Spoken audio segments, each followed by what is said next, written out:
In the previous lesson, we learned about NamedTuple from the collections module. It gives names to tuple elements, making code much easier to read. Python also provides a newer and cleaner approach. NamedTuple from the typing module. Instead of creating a tuple with a function, we define a class.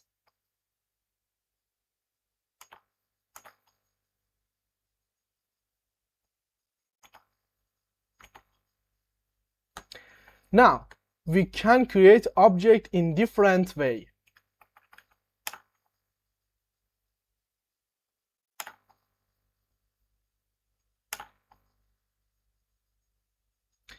All of these are valid because fields can be passed by position or by name. One advantage is the type hints. They don't change how Python runs your code, but they make the code easier to understand and help others provide better suggestions. You can access values using field names.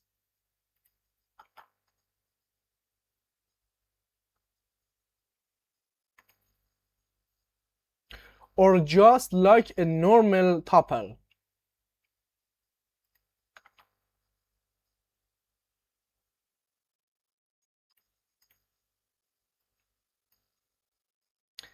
Since it's still a tuple underneath both style work. NamedTuple also includes several useful methods. You can see the field names.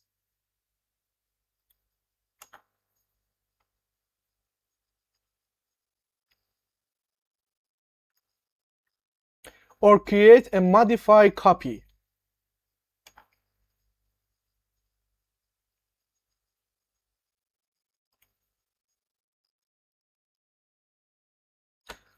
Notice that the original object never changed.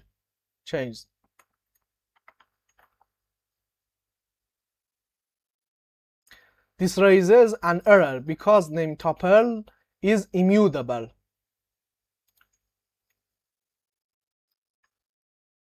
Excuse me.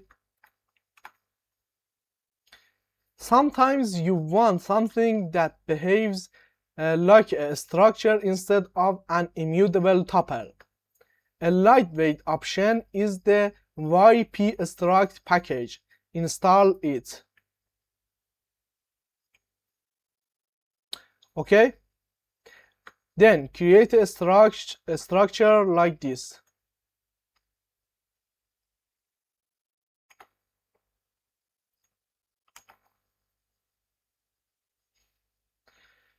You can read values.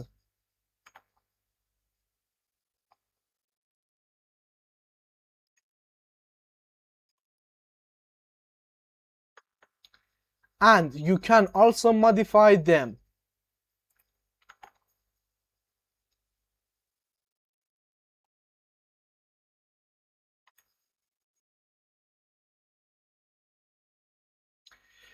You can even convert it to a dictionary.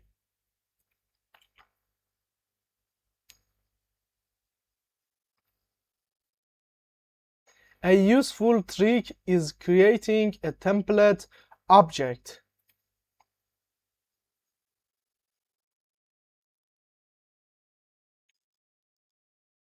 Then duplicate it whenever you need a fresh object.